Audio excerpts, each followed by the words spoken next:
इब्राहीम अलैहिस्सलाम अल्लाह से दुआ करते हैं, वग़फ़िर li अबी इन्नहु कान मिनज़्ज़ाल्लीन। ऐ अल्लाह मेरे पिता को माफ कर दे, मेरे बाप को बख्श दे, मेरा बाप भटक गया था, गुमराह हो गया था। अल्लाह ने कहा खबरदार ऐ इब्राहीम, तेरा बाप मुशरिक था और शिर्क की हालत में मरा था, तू अपने बाप के लिए मग़फ़िरत की दुआ नहीं कर सकता। इब्राहीम अलैहिस्सलाम कहते हैं वला तुख़ज़िनी यौम युबअसून, ऐ अल्लाह मुझे क़यामत के दिन तू ज़लील न करना। ऐ अल्लाह इससे बढ़ के मेरी ज़िल्लत क्या होगी, ऐ अल्लाह इससे बढ़ के रुसवाई क्या होगी कि मेरा बाप जहन्नम में जाएगा। अल्लाह का ऐलान होगा, नो फॉरगिवनेस फॉर द मुशरिक, मुशरिक के लिए कोई माफी नहीं। ऐ इब्राहीम तेरा बाप मुशरिक था और तू जरा अपने पैर की तरफ देख। बुखारी के अल्फाज हैं, इब्राहीम अलैहिस्सलाम अपने पैर की तरफ देखेंगे, उनका बाप बज्जू एक जानवर होता है, बज्जू की शक्ल में लाया जाएगा और पैर के बल उसको उल्टा करके उसको फेंक दिया जाएगा जहन्नम की आग में। अल्लाह अकबर।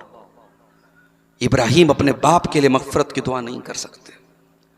हमारे प्यारे नबी अपनी माँ की कब्र पे गए सहाबा को लेकर, जिस माँ को 6 साल की उम्र में खो दिया था, उस माँ की कब्र पे गए। 50 साल के बाद बच्चा बूढ़ा हो जाए तब भी माँ की ममता भूलता नहीं है। माँ आपकी चली जाएगी, जिस माँ को आज तवज्जो नहीं देते हो, कल वो माँ जब चली जाएगी, माँ की ममता याद आएगी, माँ का चेहरा याद आएगा, माँ का प्यार याद आएगा। नबी अकरम ने अपनी माँ को याद किया, माँ की कब्र पे जाके रोने लगे और इतना रोए, सही मुस्लिम के अल्फाज हैं, फबका व अबका मन हौलहू, आप भी रोने लगे और आपके सहाबा भी आपको रोता हुआ देख के रोने लगे। आपने फरमाया ऐ मेरे सहाबा, इस्ताज़न तो रब्बी अन अस्तग़फ़िर लि उम्मी फलम यूज़न ली, मैंने अपने रब से इजाज़त मांगी, ऐ अल्लाह मैं अपनी माँ के लिए मग़फ़िरत की दुआ करना चाहता हूँ। अल्लाह ने फरमाया नॉट अलाउड, ऐ मेरे नबी इजाज़त नहीं है। नबी को भी अपनी माँ के लिए मग़फ़िरत की दुआ की इजाज़त नहीं मिली, जो आपको मिली है ये बहुत बड़ी खुशनसीबी है। मैं कहता हूं हम झोपड़ी में रहते हो, हमें खाने को अनाज ढंग का ना मिलता हो, पहनने को ढंग के कपड़े ना मिलते हो, लेकिन सोचो अगर ये दौलत हमें मिली है कि अपने माँ बाप के लिए कम से कम हम दुआएं मग़फ़िरत कर सकते, कितनी बड़ी दौलत है। नबियों को, बहुत सारे नबियों को ये दौलत नहीं मिल पाई। इसलिए मेरे भाइयों, तौहीद की हिफाजत करो, अकीदे की हिफाजत करो, उलमा से जुड़ो, पता करो कौन सा अमल ऐसा है जो तौहीद के खिलाफ है। ना जानकारी में कलियाचक में एक मकान के टाइल्स में मैंने देखा अजमेर का फोटो लगा हुआ है, ना जानकारी में, जानकारी नहीं थी, उसने अजमेर का फोटो लगा के रखा था। ना जानकारी में कितने लोगों के, अहले हदीसों के घरों में गंदा तावीज हो रहा है। तो अल्लाह जब हराम की लिस्ट बयान करता है तो पहली चीज क्या कहता है, अल्लाह तुशरिकू बिही शैया, अल्लाह के साथ किसी को शरीक न करना। दूसरी चीज व बिलवालिदैन इहसाना, और है मेरे बंधु अपने माँ बाप के साथ अच्छा सलूक करना, माँ बाप के साथ अच्छा सलूक करना, मरने के बाद नहीं, जिंदगी में अच्छा सलूक करना। मरे हुए माँ की तरफ से मस्जिद में 10 लाख का चंदा दे रहा है और जिंदा थी तो 10 रुपये के लिए मोहताज बना के रखा था। बाप छोटी छोटी जरूरतों के लिए तेरा मोहताज था और तू कभी ध्यान नहीं देता था। बाप मर गया तो मदरसे में चंदा दे रहा है, यतीमों को दान दे रहा है, गरीबों को दान दे रहा है। नहीं मेरे भाई, जिंदगी में कदर करो। अगर आपको बूढ़े माँ बाप मिले हैं और आपको उस बूढ़े और लाचार बाप का पाखाना साफ करना पड़ रहा है तो अल्लाह की कसम, दुनिया में लाखों सफाई कर्मी हैं जो इसलिए गंदगी साफ करते को उनको पैसा मिलता है। अरे तू चंद महीने, चंद दिन अपने बाप की गंदगी ये सोच के साफ कर ले कि तेरी जन्नत पक्की हो रही है। तेरी मां अगर बूढ़ी है तुझे अपने हाथों से अपनी मां को खाना खिलाना पड़ रहा है, तो तू बोझ न समझ, तू परेशानी न समझ। तू कितने सालों तक तेरी मां अपनी गोद में बिठा के तुझे खिलाया करती थी। मैं एक तरफा बात नहीं करूंगा। शादी के बाद हर घर में सास और बहू का मैटर आता है। शौहर बेचारा परेशान हो जाता है, मां की बात मानूं कि बीवी की बात मानूं। मैं कहता हूं भाई, एक के पैरों के नीचे जन्नत है और एक के साथ तुझे जन्नत में जाना है। एक शरीके हयात है और एक सबबे हयात है। एक ने तुझे पैदा किया और एक तेरे लिए तेरे बच्चों को पैदा करेगी। एक तेरे भरोसे सब कुछ छोड़ के आई है और एक ने सारी कुर्बानी दे के तुझे पैदा किया है। तुझे बैलेंस करना है, तुझे मां का भी ख्याल करना है, तुझे बीवी का भी ख्याल करना है। वबिल वालिदैन एहसाना, और ऐ मेरे बंधु अपने मां बाप के साथ अच्छा सलूक करो। तीसरा हुक्म, 10 बातें मुझको बयान करनी है। जैसे ही 10 बात पूरी होगी टॉपिक खत्म हो जाएगा। और अगर मौलाना जर्जी साहब स्टेज पर आ गए तो वैसे भी बड़ा मसला हो जाता है ना। कहीं कहीं जलसे में ऐसा हुआ कि मेरी तकरीर चल रही है, अब शेख जर्जी साहब आए तो सारी नजरें उनकी तरफ चली गई। तो ये तो नहीं होना चाहिए। मुकर्रिर तवज्जो चाहता है। अगर मैं तकरीर कर रहा हूं, पीछे स्टेज पर भी अगर खुसर पुसर होती है उससे भी डिस्टर्ब होता है। मैं कहीं कहीं खुतबा देता हूं, गर्मी का मौसम रहता है, लेकिन अगर पंखा ज्यादा तेज आवाज करता है तो मैं पंखा बंद करा देता हूं, क्योंकि मुकर्रिर को सुकून चाहिए। ये हमारे यूट्यूबर हजरात लगाए हैं, अब बीच बीच में पीछे से लोग आवाज देते हैं नीचे करो नीचे करो, मुकर्रिर को डिस्टर्ब होता है। तो अगर शेख जर्जी साहब आ जाएंगे तभी मैं बात खत्म कर दूंगा। तो तीसरी चीज क्या है? वला तक़्तुलू औलादकुम मिन इमलाक। ऐ ईमान वालो, अपनी औलाद को फाका कशी के डर से, ये सोच करके कि वो क्या खाएगी, कत्ल न करो। मां के पेट में आज भी बच्चों को कत्ल किया जा रहा है, एबॉर्शन किया जा रहा है, हमल को जाये किया जा रहा है, गर्भपात किया जा रहा है।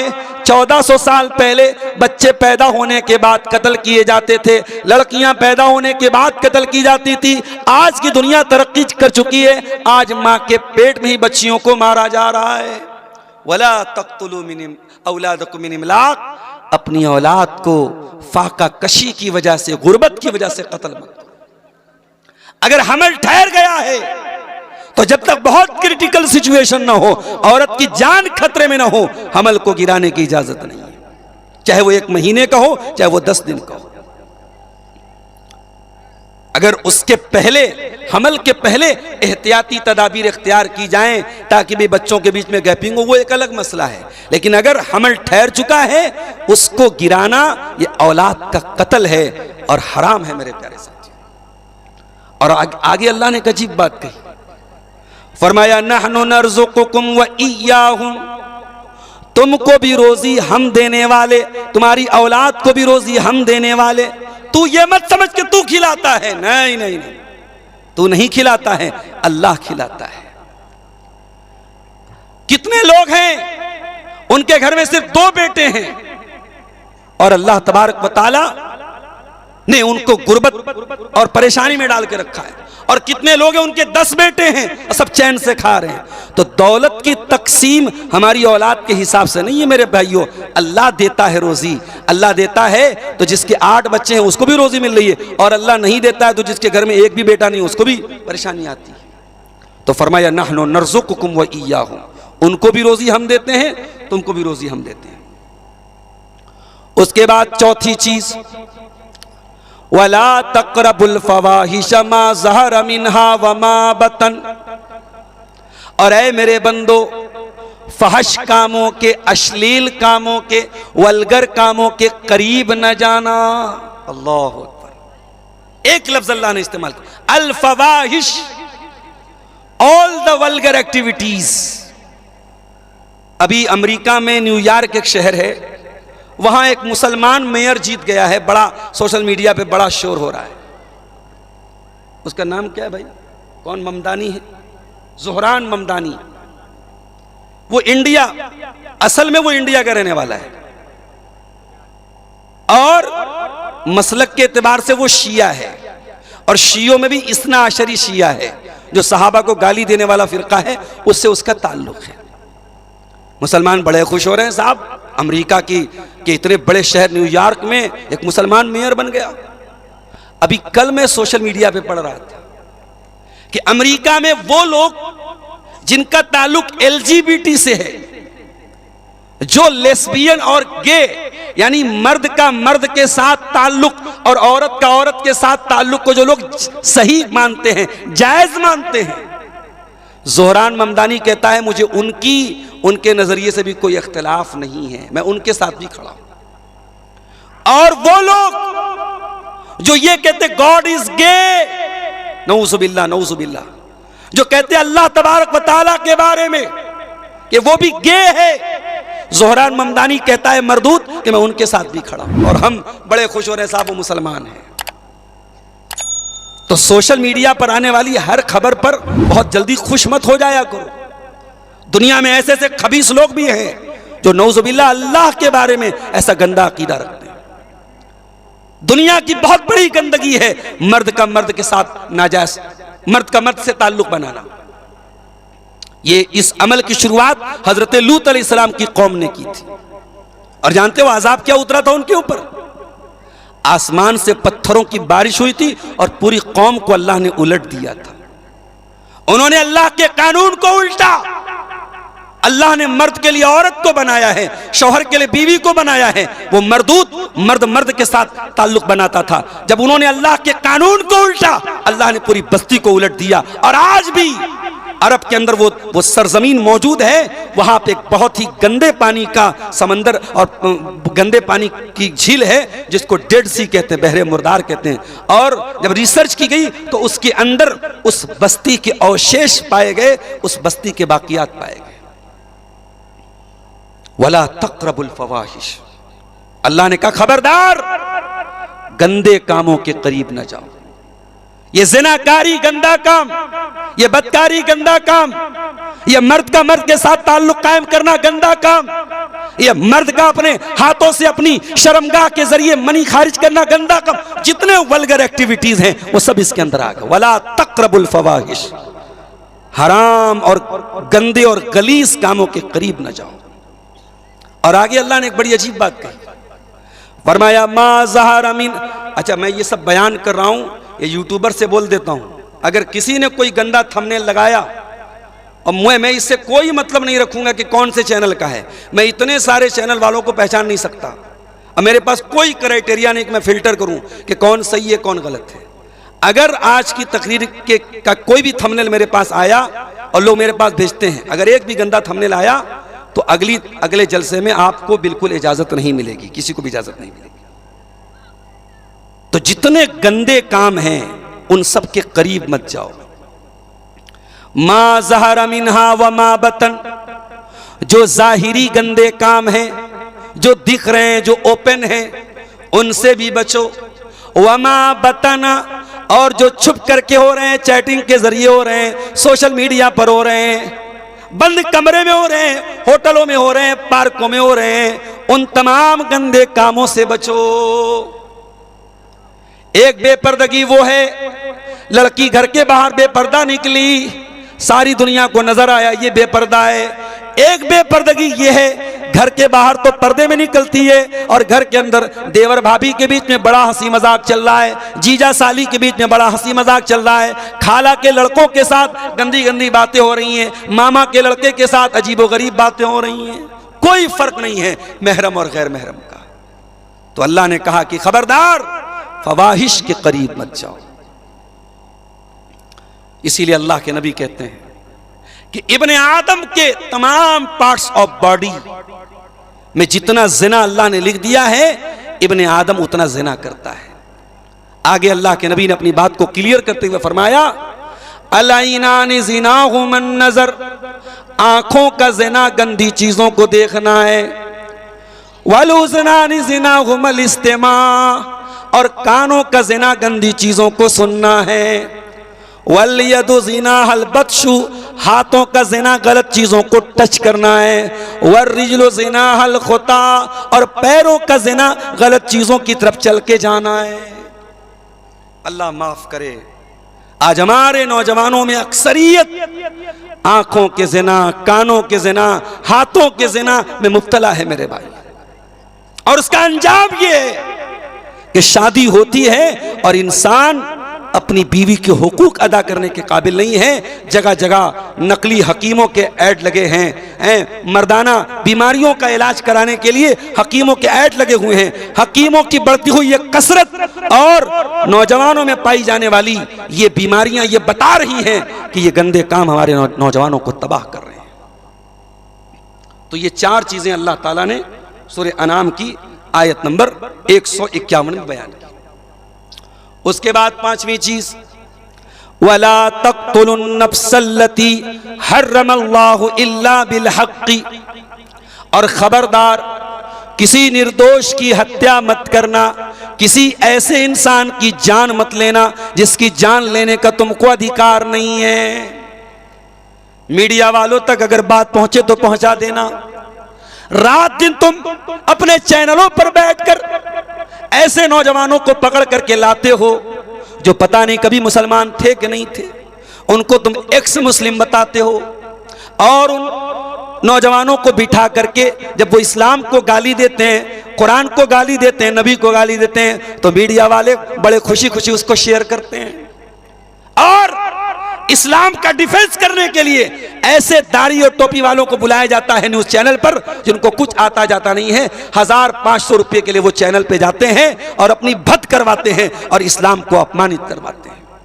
मीडिया वालों, अगर दम है और हिम्मत है तो कभी अपने चैनलों पर उन मुसलमानों को भी लाओ जो कभी गैर मुस्लिम थे और अब उन्होंने इस्लाम कबूल किया। जरा उनसे भी पूछो कि उन्होंने दूसरे मजहब में क्या कमी देखी और इस्लाम के अंदर उन्होंने क्या खूबी देखी। और हमारा अकीदा सुन लो, हम अपने आप को इस लायक नहीं समझते कि हम इस्लाम को बचा सकें। दुनिया वाले अपने धर्म को बचाने के लिए यात्राएं निकालें, अपने धर्म को बचाने के लिए जुलूस निकालें। मुसलमान को अपने धर्म को बचाने के लिए कोई जुलूस निकालने की जरूरत नहीं है। ये हमारा धर्म नहीं है, इट्स नॉट अवर रिलीजन, ये हमारा दीन नहीं है, ये अल्लाह का दीन है। और शायर कहता है, नूरे खुदा है कुफ्र की हरकत पे खंदाजन, फूकों से ये चिराग बुझाया न जाएगा। जितना इस्लाम को दबाओगे उतना इस्लाम और उभरेगा। और कुरान कहता है, युरीदून लियुत्फिउ नूरल्लाहि बिअफ़वाहिहिम वल्लाहु मुतिम्मु नूरिही वलौ करिहल काफ़िरून। तुम इस्लाम को बुझाना चाहते हो, इस्लाम की शमा और रोशन होगी, इस्लाम और उभरेगा जितना तुम उसको दबाओगे। कुरान क्या कह रहा है? किसी निर्दोष की हत्या नहीं करना। सूरह अनाम की आयत नंबर 151 है।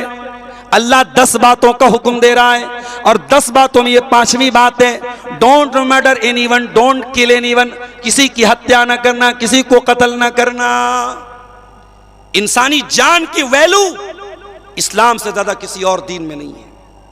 अगर किसी ने किसी का मर्डर कर दिया और जिसका मर्डर किया है वो बेकसूर था, तो इस्लाम में सजा क्या है? कातिल की सजा कत्ल है। और इस्लाम में इस सजा को किसास कहा गया। जिस देश में, जिस इलाके में, जिस शहर में यह कानून लागू हो जाए कि कातिल की सजा कत्ल है, वहां चलती गाड़ियों में गोलियां नहीं चलेंगी। आपके बिहार में इलेक्शन के दौरान गोलियां चली हैं और लोगों को कत्ल किया गया है। जान सस्ती हो चुकी है मेरे भाइयों। चंद रुपयों के लिए कोई बैंक से 1 लाख रुपया निकालता है, गुंडे उसका रुपया लेने के लिए उसकी जान मार देते हैं। इंसानी जान इतनी सस्ती हो चुकी है। इस्लाम में जान बहुत कीमती है मेरे प्यारे साथी। तुम कहते हो इस्लाम आतंकवाद सिखाता है। अरे इस्लाम दीन रहमत है और मेरे नबी रहमतुल लिल आलमीन है और मेरा रब रहमान और रहीम है और मेरे दीन में आतंकवाद के लिए कोई जगह नहीं। उसके बाद आयत नंबर 152 की तरफ आ जाइए। 5 चीजें हो गई। छठी चीज, वला तक़रबू मालल यतीम इल्ला बिल्लती हिया अहसन। किसी यतीम के माल के करीब न जाना। कोई बच्चा जो अनाथ हो गया हो, जिसके पिता का इंतकाल हो गया हो, जो बेचारा यतीम हो गया हो, उसकी प्रॉपर्टी को, उसकी जमीन को, उसकी जायदाद को, उसके पैसे को हड़पने की कोशिश न करना। यहां तो हमारा हाल ये है, कश्ती हमारी डूबी, पानी जहां पे कम था, हमको तो अपनों ने है लूटा, गैरों में कहां दम था। भतीजा यतीम होता है, उसकी जमीन और जायदाद पर सबसे पहले चचा जो है नाक की तरफ फन मार के बैठ जाता है। आज यतीम का हक पहले उसके अपने मारते हैं, उसके घर वाले उसका हक मारते हैं। और कितने बेगैरत ऐसे हैं, यतीम के माल पे पैसा मंगाते हैं और अपने पेट में भरते हैं। ऐसे हराम खोरों के लिए कुरान की आयत मौजूद है, इन्नल्लज़ीना यअकुलूना अमवालल यतामा ज़ुल्मन इन्नमा यअकुलूना फी बुतूनिहिम नारा।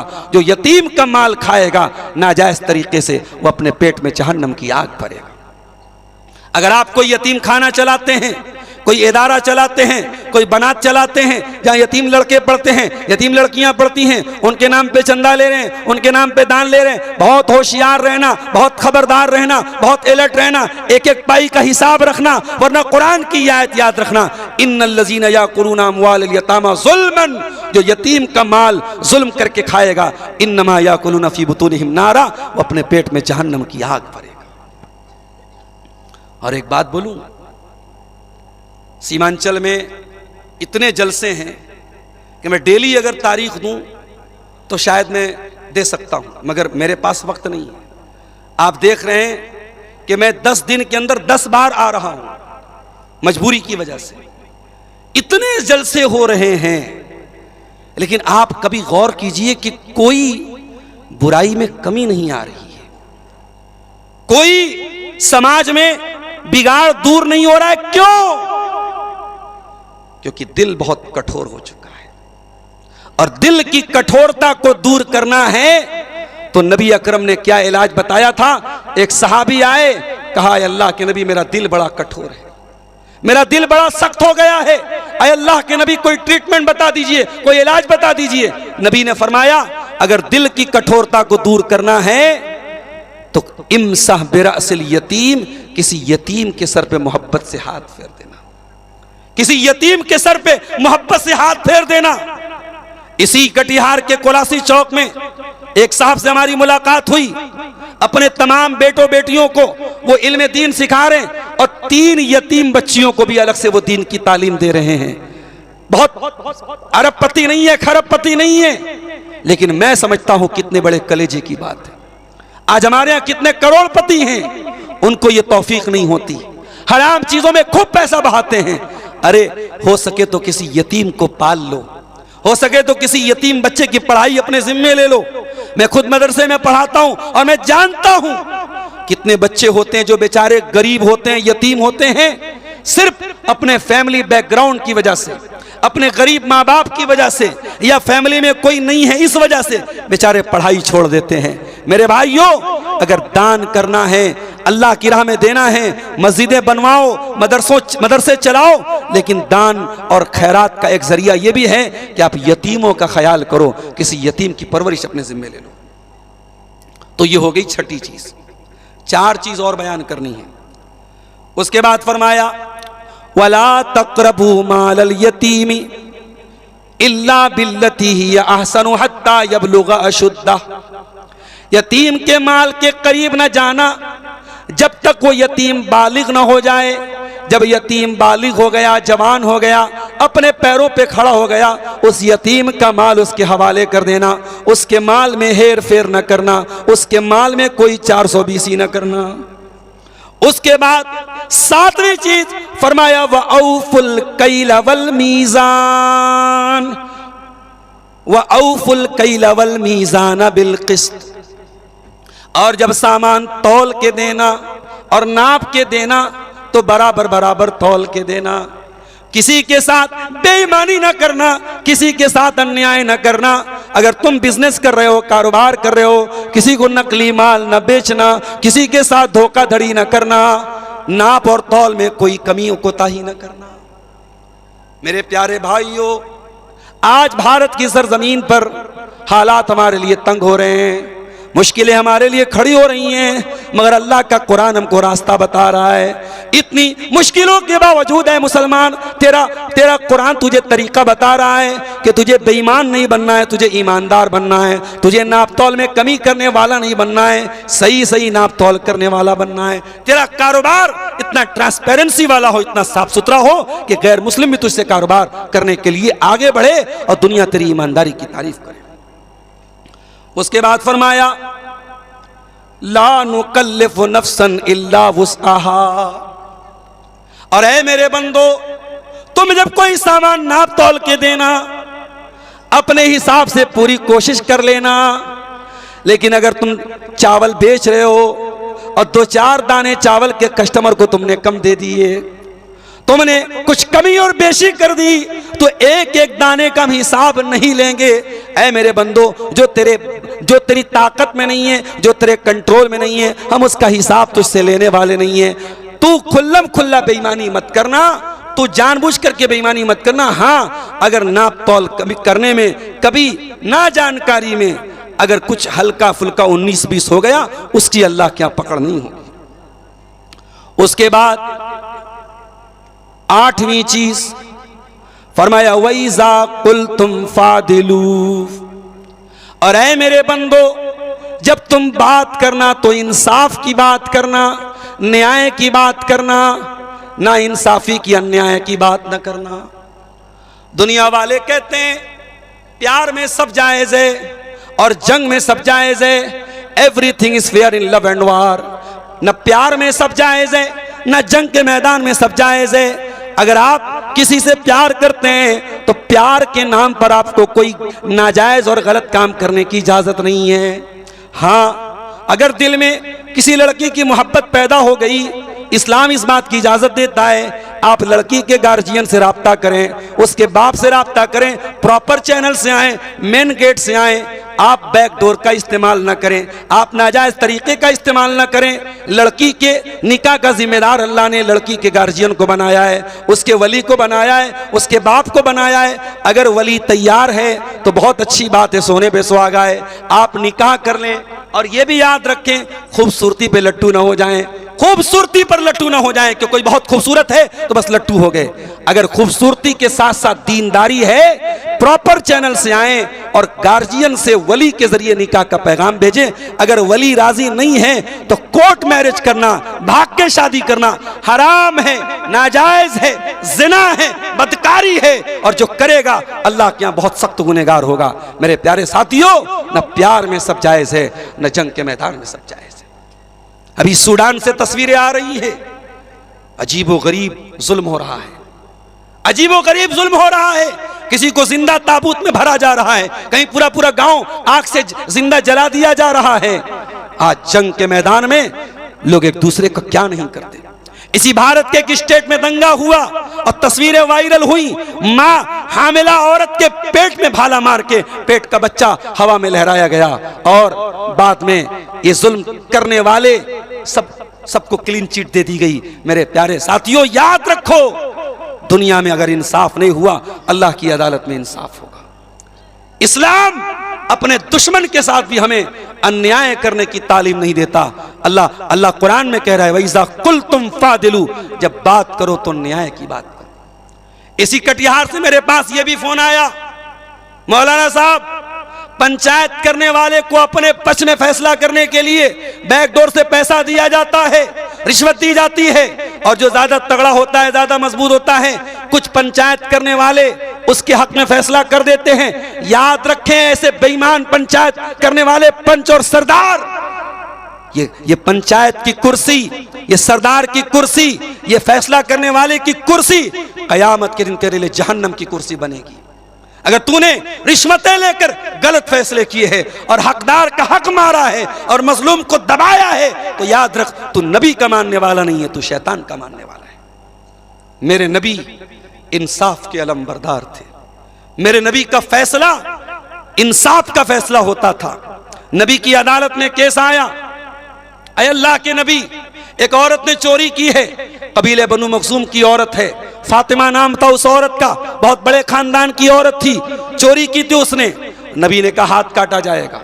खानदान के लोग परेशान हो गए, हमारे खानदान की नाक कट जाएगी। हजरत ओसामा से कहा, आप नबी के चहेते हैं, नबी के लाडले हैं, नबी आपकी बात मानते हैं, आप अल्लाह के नबी से रिक्वेस्ट कीजिए, गुजारिश कीजिए कि अल्लाह के नबी फैसला चेंज कर लें, कोई और सजा दे दें। ओसामा आते हैं, अल्लाह के नबी के सामने बात रखते हैं। बुखारी के अल्फाज हैं, अल्लाह के नबी का चेहरा गुस्से से लाल हो जाता है और आप फरमाते हैं, अय ओसामा, क्या तुम ये चाहते हो मैं अल्लाह का कानून बदल डालूं इस लड़की के लिए, इस औरत के लिए? अय ओसामा, अल्लाह की कसम, लौ अन्ना फातिमा बिन्त मुहम्मदिन सरकत लक़तातु यदहा। अय ओसामा, ये तो कबीले बनु मखज़ूम की फातिमा थी, मेरी अदालत में अगर ये केस आता, मेरी लखते जिगर, मेरी नूरे नजर, मेरी बेटी फातिमा ने चोरी की है। अय ओसामा, अल्लाह की कसम, मोहम्मद की अदालत से कोई और फैसला ना आता, मैं अपनी बेटी के भी हाथ कटवाने का ऑर्डर दे देता। इंसाफ करो पंचायत वालों, इंसाफ करो एक दूसरे का फैसला करने वालों, इंसाफ करो, हक का साथ दो, सही का साथ दो, किसी की ताकत देखकर, किसी की दौलत देखकर उसका साथ मत दो।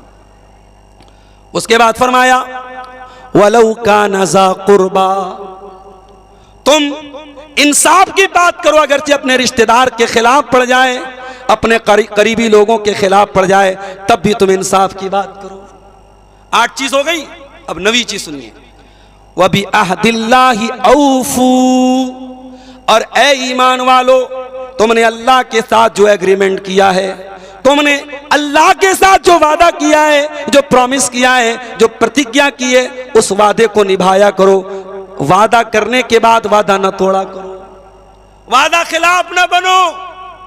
मुसलमानों, 5 टाइम की नमाज में अल्लाह से एक वादा करते हो, इय्याका नअबुदु व इय्याका नस्तईन, ऐ अल्लाह हम तेरी ही इबादत करते हैं और तुझ ही से मदद मांगते हैं।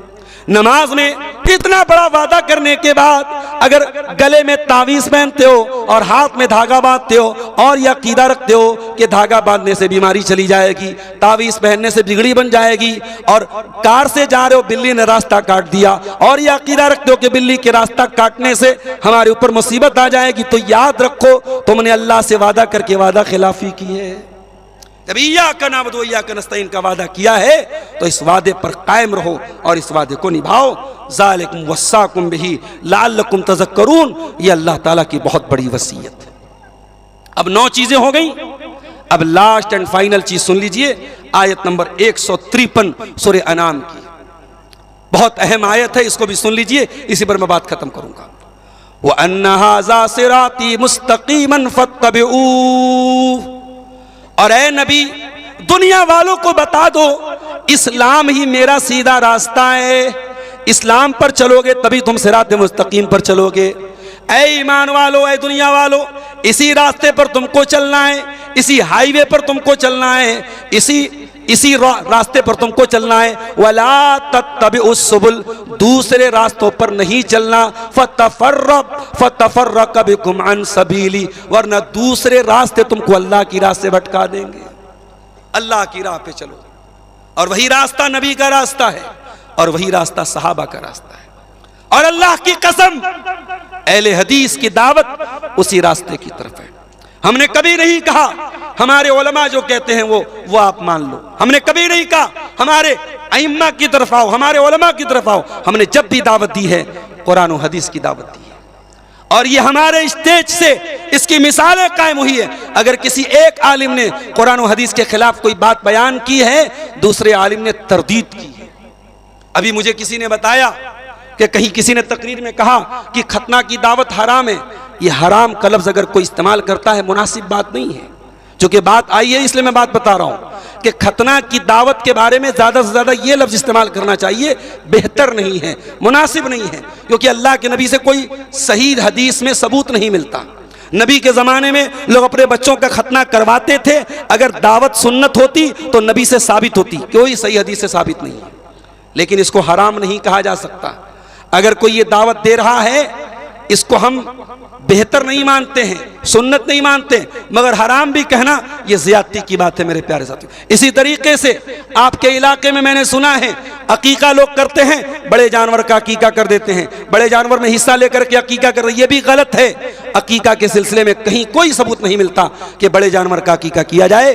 अकीका छोटे जानवर का, बकरे का या भेड़े का ही साबित है, उसी में आप कीजिए। हाँ, अकीका के जानवर का दता होना ज़रूरी नहीं है, अगर बगैर दांत का भी अगर मजबूत जानवर है उसका आप अकीका कर सकते हैं। तो ये 10वीं और आखिरी बात है जो अल्लाह ने बयान की, व अन्न हाज़ा सिराती मुस्तकीमन फत्तबिऊहु वला तत्तबिउस सुबुल फतफर्रक़ बिकुम अन सबीली, कि ऐ ईमान वालो, अल्लाह के रास्ते की सिरात मुस्तकीम की पैरवी करो और दूसरे रास्तों की पैरवी मत करो, वरना तुमको ये दूसरे रास्ते अल्लाह के रास्ते से भटका देंगे।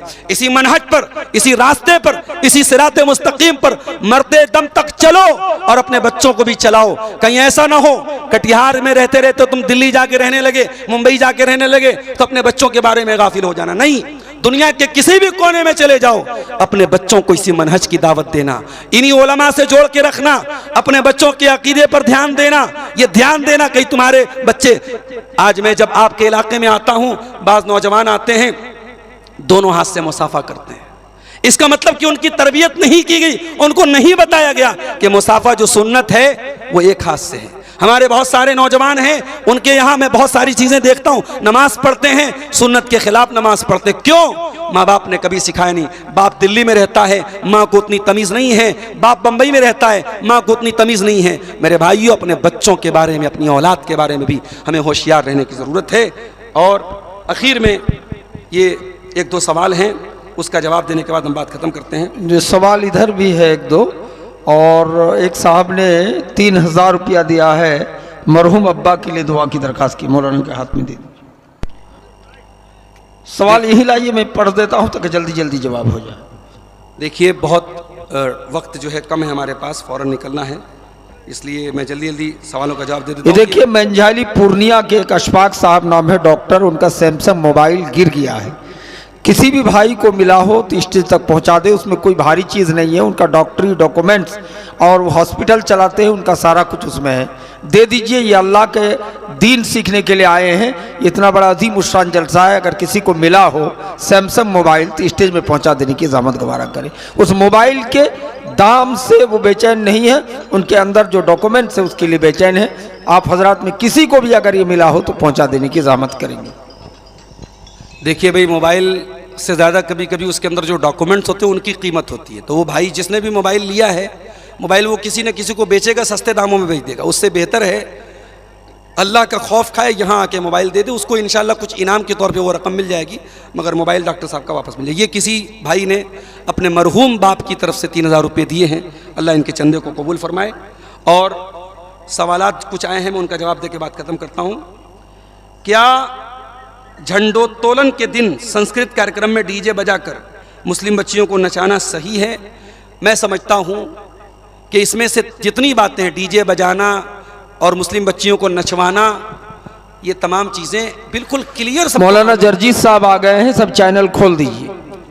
सारे लोगों को मालूम है कि ये तमाम चीज़ें हराम हैं। बल्कि मैं एक बात ये कहता हूँ कि आजकल हमारे मदरसों में भी कहीं कहीं एक्शन के नाम पे जवान जवान लड़कियों से लोग एक्शन करवा रहे हैं, ये भी गलत है, इस पर भी हमें नकेल डालनी चाहिए। डांस का नाम आप एक्शन रख दें तो वो सही नहीं है। एक अहम सवाल कि गैर मुस्लिमों का पैसा मस्जिद में लगा सकते हैं कि नहीं? देखिए, इस बारे में मेरा मशवरा ये है कि इलाके के जो सीनियर उलमा हैं उनसे एक मरतबा आप मशवरा कर लें। मेरे अपनी मालूमात की हद तक गैर मुस्लिम का पैसा लगाया जा सकता है। क्यों? क्योंकि खाने काबा की तामीर मक्का के मुशरिकों ने की थी और अल्लाह के नबी ने उस तामीर को बाकी रखा था। गैर मुस्लिमों ने अपने ही पैसे से की थी, ये अलग बात है। उन गैर मुस्लिमों ने हलाल पैसे से, वो खाने काबा की तामीर में भी हराम पैसा नहीं लगाते थे, हराम बिजनेस करते थे वो लोग, मगर इतना उनके दिल में अल्लाह का डर था कि वो खाने काबा में हलाल कमाई का पैसा लगाते थे। तो आज अगर कोई गैर मुस्लिम ऐसा है जिसका मिक्स बिजनेस है, कुछ चीज़ें, भाई गैर मुस्लिम इस्लाम को तो नहीं मानता है, उसके यहाँ सूद ब्याज भी चलता है, बहुत कुछ हराम भी काम चलता है, तो अगर उसका मोस्टली बिजनेस, ज़्यादातर बिजनेस जायज़ चीज़ों का है और कुछ वो हराम के भी काम कर रहा है, तो ऐसे गैर मुस्लिम का चंदा आप ले सकते हैं। और मुसलमानों में यही मसला है, मुसलमान का भी चंदा, अगर कोई मुसलमान ऐसा है जो मोस्टली उसका काम हलाल है, कुछ वो हराम काम भी कर रहा है, ऐसा इंसान अगर चंदा देता है तो हम ले सकते हैं। लेकिन जिसके बारे में मालूम है कि उसकी सब कमाई हराम की है या कमाई का ज़्यादातर हिस्सा हराम का है, नाजायज़ है, चाहे वो मुसलमान हो चाहे वो गैर मुस्लिम हो, उसका चंदा नहीं लेना चाहिए और मस्जिद और मदरसा में नहीं लगाना चाहिए। वल्लाहु आलम बिस्सवाब। ये मेरी अपनी तहकीक और अपने इल्म के मुताबिक है। मज़ीद आप अपने इलाके के जो मोतबर और सीनियर उलमा हैं उनसे आप राबता कर लीजिए। और एक सवाल, मैयत को दफन के बाद जमात के साथ दुआ है? मैयत के दफन के बाद अल्लाह के नबी ने हदीस में फरमाया कि मुर्दे से सवाल हो रहा है, उसके लिए दुआ करो। तो सब लोग दुआ करेंगे, लेकिन इज्तिमाई शक्ल नहीं होनी चाहिए। इज्तिमाई का मतलब ये कि एक आदमी दुआ करे, बाकी सब लोग आमीन कहें, उसको दुआ में फॉलो करें, ये नहीं। हाँ, सारे लोग एक ही टाइम अगर दुआ कर रहे हैं तो कोई हर्ज की बात नहीं, क्योंकि दफन के बाद दुआ का सबूत है, नबी ने दुआ का हुक्म दिया है। मगर इज्तिमाई शक्ल देना अगर नबी से साबित होता तो हदीसों में जिक्र होता। हदीसों में ये जिक्र नहीं है कि नबी दुआ कर रहे हैं, बाकी सहाबा आमीन बोल रहे हैं, तो ये शक्ल नहीं होनी चाहिए। वल्लाहु आलम। अब मिट्टी देने के लिए मसलन 5000 आदमी आए हैं, तो सबको मिट्टी देना ज़रूरी है? कोई ज़रूरी नहीं है, कोई ज़रूरी नहीं है। बल्कि मिट्टी देने की अलग से कोई फजीलत भी नहीं है। हदीस में यह आया है कि अगर कोई सिर्फ जनाजा पढ़ के चला जाता है तो उसको एक क़ीरात सवाब मिलता है, और कोई दफन में भी दफन तक शामिल रहता है जनाजे में तो उसको डबल क़ीरात का सवाब मिलता है। मिट्टी आप दे दें अच्छी बात है, मिट्टी नहीं देते हैं कोई गुनाह की बात नहीं, कोई हरज की बात नहीं। वल्लाहु आलम बिस्सवाब। अल्लाह से दुआ है रब्बुल आलमीन हम सबको नेक अमल अच्छी समझ की तौफीक अता फरमाए। और जो 10 बातें सूरह अनआम की इन 3 आयतों में अल्लाह ने बयान की है, इन 10 बातों पर अल्लाह ताला हम सबको अमल की तौफीक अता फरमाए। आमीन। व आखिर दावाना अनिल हम्दुलिल्लाहि रब्बिल आलमीन। जितने भी चैनल वाले हैं, आपको वीडियो रिकॉर्डिंग करने की इजाज़त नहीं है, आप खोल दीजिए।